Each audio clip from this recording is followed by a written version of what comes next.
Protein, fibre, protein. రోజు మంచి గుడ్డు పెట్టే ఒక కోడి, రోజు మంచి ఫుడ్ తినే ఒక బాడీ ఈజ్ లైక్ రబ్ నే బనాది జోడీ. ఏది రైమింగ్ సార్?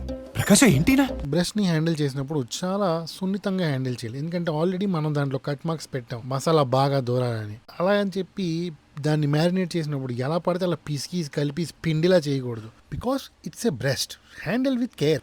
మా జిమ్కి వెళ్ళే బ్యాచ్కి ఇదే డైలీ ప్రొసీజర్. మసాలా కలుపుడు, మొక్కకి రాసుడు, దొబ్బి తినుడు, ప్రోటీన్ ఎక్కువ అయిందని కంపు పిత్తుడు. అయ్య బాబోయ్, మామూలు టైమే కాదయ్యా ప్రకాశం. నా టైమింగ్ బాగానే ఉంటుంది కానీ మా కొంపలో బాయ్స్ టైమింగే బాగోదు.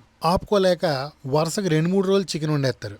అది అయిపోయే వరకు ఆగరు, అయిపోయాక వీళ్ళు ఆగలేరు. మళ్ళీ గొడ్డు కారాలు, తినేటప్పుడు నోరుమంట, పడుకునేటప్పుడు కడుపు మంట, పొద్దున్న లేస్తే గుద్దమంట. అందరూ బాత్రూమ్ దగ్గర లైను పెంట. అందుకే మనం లేకలా తినకుండా రోజు కంట్రోల్ తింటాం. కాబట్టి ఏ రోజైతే వీళ్ళు డీటాక్సిఫై అవుతారో అంటే పప్పు చారు వండుకుంటారో ఆ రోజు మనం ఇవి తింటాం. అందుకే మీల్ ప్రెప్ చేసాం.